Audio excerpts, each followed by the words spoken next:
रंगापुर नाम के गांव में शालिनी नाम की एक औरत रहा करती थी। उसे दो बेटियां थी। एक का नाम था शिवानी और दूसरी का सुहानी।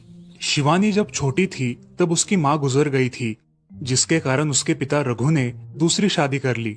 मगर उनका भी कुछ सालों में बीमारी की वजह से देहांत हो गया और इसी वजह से शिवानी के मन में उसकी माँ और बहन के प्रति प्रेम उत्पन्न नहीं हो पाया। शिवानी और सुहानी में हमेशा झगड़ा हुआ करता था। दोनों भी बहनें एक दूसरे से कभी प्यार से बात नहीं करती थी। शालिनी ये सब देख बड़ी चिंता में रहा करती थी। ऐसे ही एक दिन शिवानी सुहानी, चलो आ जाओ, खाना खा लो।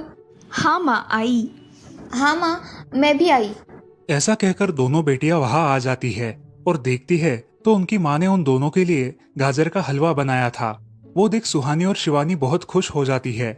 माँ, तुमने ये हलवा मेरे लिए बनाया है? मुझे बहुत पसंद है। मुझे पता है कि मेरी दोनों बेटियों को हलवा कितना पसंद है, इसीलिए तो मैंने तुम दोनों के लिए हलवा बनाया है। और मेरे लिए माँ? अरे हाँ बेटी, मैंने तुम्हारे लिए भी बनाया है। चलो अब जल्दी से खा लो, तुम दोनों को कॉलेज भी तो जाना है ना। जी माँ, मैं ये कटोरी ले लूँ? मुझे जल्दी पहुँचना है कॉलेज में। हाँ ले लो। और सुहानी, तुम ये वाली कटोरी ले लो। जी माँ। दोनों भी हलवा खाती है और एक दूसरे की ओर बहुत गुस्से से देखकर वहां से चली जाती है। वो दोनों भी कॉलेज में एक साथ पढ़ा करती थी। फर्क सिर्फ इतना था कि शिवानी 3rd ईयर में थी और सुहानी 1st ईयर में। उन दोनों में 2 साल का अंतर था। फिर भी दोनों में हमेशा नोकझोंक हुआ करती थी, जैसे कि वो दोनों एक दूसरे की दुश्मन हो। ऐसे ही एक दिन दीदी, मेरे कॉलेज की ट्रिप जाने वाली है। तुम्हारी भी ट्रिप जाने वाली है क्या? हाँ, मेरी भी जाने वाली है, मगर मेरा जाने का मन नहीं है। क्यों दीदी? क्योंकि वहाँ पे तुम हो। मुझे भी कोई शौक नहीं है तुम्हारे साथ आने का। मैंने ऐसे ही पूछ लिया। मैं जा रही हूँ।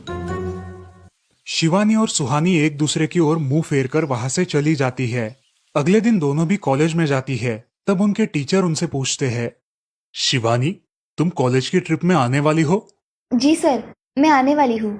ठीक है, मैं तुम्हारा नाम लिखवा देता हूँ। जी सर। ऐसा बोलकर टीचर ट्रिप के लिए जाने वाले विद्यार्थियों की लिस्ट बना लेते हैं। घर आकर शिवानी और सुहानी ये बातें अपनी माँ को बताती है। सुहानी, शिवानी, तुम दोनों ट्रिप के लिए जा रही हो, मगर वहां जाके झगड़ा मत करना, नहीं तो ट्रिप पे जाने की कोई जरूरत नहीं है। नहीं माँ, हम झगड़ा नहीं करेंगे। हाँ माँ, हम झगड़ा नहीं करेंगे। तो फिर ठीक है, तुम दोनों जाओ। ये लो ट्रिप के लिए पैसे, और बाकी के ये तुम्हारे पास ही रखना। माँ, हम कल जाएंगे और 2 दिन के बाद वापस आएंगे। ठीक है, चलो अब सो जाते हैं, कल तुम दोनों को निकलना है। अब वो सब खाना खाकर सो जाती है।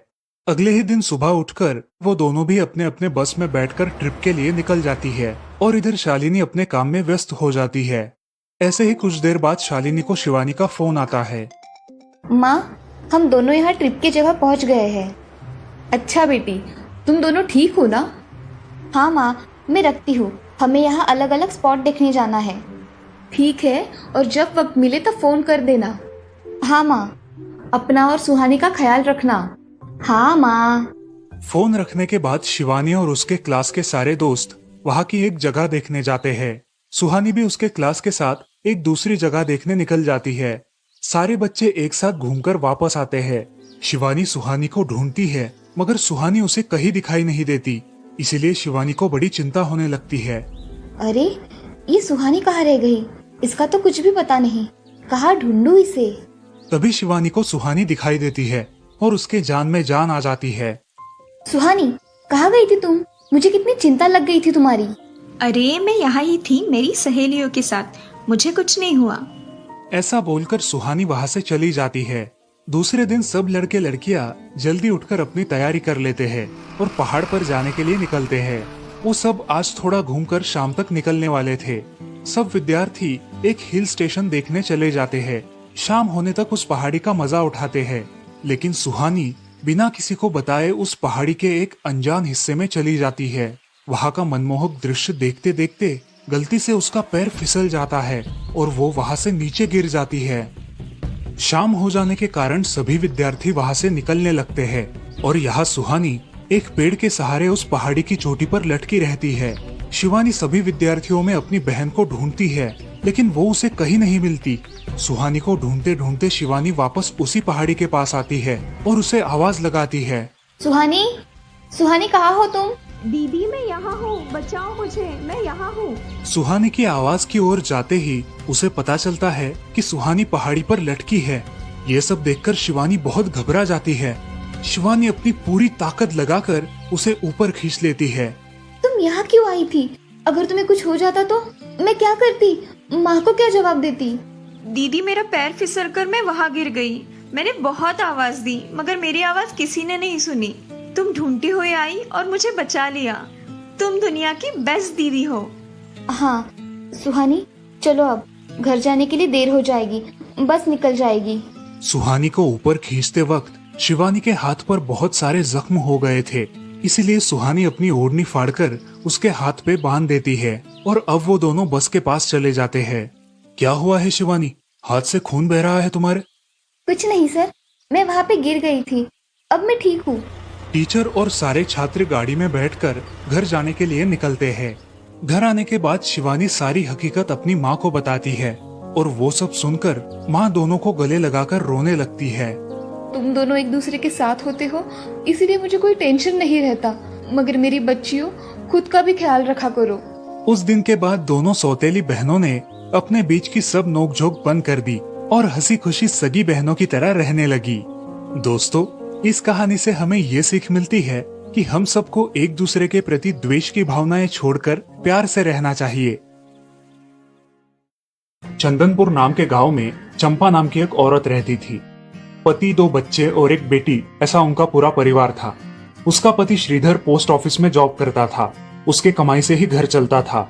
चंपा ने अपने घर के सामने एक छोटी सी दुकान खोल के रखी थी। उससे उसे जो भी मुनाफा होता वो अपनी बेटी की शादी के लिए जमा करके रखती। ऐसे ही बहुत दिन बीत जाते हैं। अब बच्चे भी बड़े हो जाते हैं। बड़ा बेटा अशोक डॉक्टर और छोटा बेटा रवि वकील बन जाता है और दोनों अपनी ट्रेनिंग पूरी करने लगते हैं। एक दिन उनकी बहन ज्योति के लिए एक अच्छा रिश्ता आता है और ज्योति की शादी पड़ोस के गांव के सरपंच जी के बेटे से हो जाती है। ज्योति बहुत ही कामचोर और गुस्सा करने वाली होती है। इसी कारण उसके ससुराल से उसे निकाल दिया जाता है। वो अपने पति को लेकर अपने मायके रहने आती है। अब चंपा का जमाई दुकान चलाता है और चंपा और ज्योति आराम से वहाँ रहती है। अरे ज्योति, जरा अपने कामचोर पति को कुछ काम करना क्यों नहीं सिखाती हो? कुछ काम का नहीं है वो। अरे हाँ माँ, उनके पिताजी ने तो उन्हें ही घर से निकाल दिया और हमारे माथे मर दिया। जाने दो, पति है। माँ और बेटी इसी तरह तानेबाजी करती रहती। अब बड़े बेटे अशोक की शादी उन्हीं के गांव के एक लड़की से करा दी गई, लेकिन उस लड़की से भी चंपा बहुत काम करवाती और वो बेचारी सासू माँ का आदर करके सब काम चुपचाप करती थी। एक दिन वो काम करके थक गई और एक जगह पर बैठ गई। ए कामचोर कमला, इतना सारा काम पड़ा है घर में, क्या वो तुम्हारा बाप आके करेगा? चलो उठ, काम कर। हाँ हाँ माँ जी, करती हूँ। ऐसा कह के कमला अपने काम पर लग जाती है और सारा काम खत्म कर देती है। चंपा अपने बेटे अशोक से घर आने के बाद चुगलियां किया करती थी। अशोक घर आकर कमला को बहुत भला बुरा कहता और कभी कभी तो उस पर हाथ भी उठाया करता था। ये सब रवि देखा करता था और रवि को बहुत बुरा लगता था। अशोक मारने आता तो रवि बीच में पड़ जाता और माँ बाप को डांटता था और वही झगड़ा खत्म हो जाता था। ऐसा बहुत दिन चलता रहा। रवि को रंजना नाम की एक लड़की बहुत पसंद थी, जो कि एक न्यूज रिपोर्टर थी। क्या तुम मुझसे शादी करोगी? मुझे तुम बहुत पसंद हो। हाँ, मगर रवि, तुम्हारे घर में तुम्हारी माँ का बर्ताव मुझे बिल्कुल पसंद नहीं है, इसीलिए पहले तुम इसका कोई हल निकालो। अरे रंजना, मैं हूँ ना तुम्हारे साथ, तुम्हें टेंशन की क्या बात है? मगर रवि, तुम भी अगर मुझे मारने पीटने लगे तो मैं तुम्हें कोर्ट में खींचूंगी। अरे हाँ बिल्कुल, वो तो तुम्हारा अधिकार है। अगले दिन रवि अपने घर में रंजना के बारे में बताता है। रवि की माँ चंपा उसे साफ मना कर देती है। रवि, तुम्हें कुछ समझ आता है या नहीं? अपनी बिरादरी की लड़की से शादी करो बेटा। इस घर में ये आखिरी शादी है और मेरे भी कुछ अरमान है बेटा। अजय, आप कुछ कहते क्यों नहीं? हाँ बेटा, तुम्हारी माँ सही कह रही है, तुम इसकी बात मान जाओ बेटा। नहीं पापा, मैं शादी करूंगा तो सिर्फ रंजना से, वरना मैं शादी नहीं करूंगा। सब चुप हो जाते हैं। अगले दिन रवि मंदिर से शादी करके घर आता है। सब अचरज से रवि की ओर देखते हैं और चुपचाप अपने कमरे में चले जाते हैं। कमला उन दोनों का स्वागत करती है और वो दोनों अपने कमरे में जाते हैं। कैसे लगा मेरा घर? अच्छा है, मगर सब मिलजुल के रहे तो और भी अच्छा होगा। रंजना, तुम्हें मेरी माँ को सबक सिखाना होगा, तभी घर के सारे सदस्य ठीक हो जाएंगे। ठीक है रवि, जैसा तुम चाहो। अगले दिन रंजना अपने घर के मंदिर में पूजा करने जाती है। तभी रुको, मेरे भगवान के मंदिर में तुम मत आओ, जाओ यहाँ से। ये कहकर सास रंजना को वहाँ से भगा देती है और घर के किसी भी काम को करने से मना कर देती है। तब क्या माँ जी, आज से मैं इस घर की बहू हूँ। इस घर पे मेरा भी उतना ही अधिकार है जितना कि आपका। क्या बोल क्या रही हो? निकल जाओ मेरे घर से। खबरदार अगर हाथ भी लगाया तो। पता है ना, मैं न्यूज रिपोर्टर हूँ। रातों रात खबर छाप दूंगी और कोर्ट के चक्कर लगेंगे वो अलग, समझिए आप। सास चुपचाप देखने लगी और उसकी बेटी और ससुर भी देखते ही रह गए। रंजना ने कमला से कहा, दीदी मुझे आपसे काम है, आप मेरे कमरे में आइए। और हाँ, आज से खाना ज्योति दीदी आप बनाएंगी। अरे माँ, तुम कुछ बोल क्यों नहीं रही हो? ये मुझे काम करने को बोल रही है। अजय सुनते हो? चलो मेरी मदद करो। हाँ आता हूँ। ज्योति किचन का काम करने चली गई और सास बाहर का काम करने लगी। रंजना कमला को लेकर अपने कमरे में गई और उससे कहा, कमला दीदी, आप कुछ कहते क्यों नहीं? आप चुपचाप सह लेती हो, उसका ये नतीजा है। अब देखो दीदी कैसे काम कर रही है। आप कुछ काम करती थी क्या शादी के पहले? नहीं रंजना, मगर अब घर से ही अपना खुद का कुछ व्यवसाय शुरू करने का सोच रही हूँ। बहुत अच्छे दीदी, अब आप किसी से मत डरिए, हम हैं आपके साथ। सच में किसी के साथ होने का कितना महत्व होता है।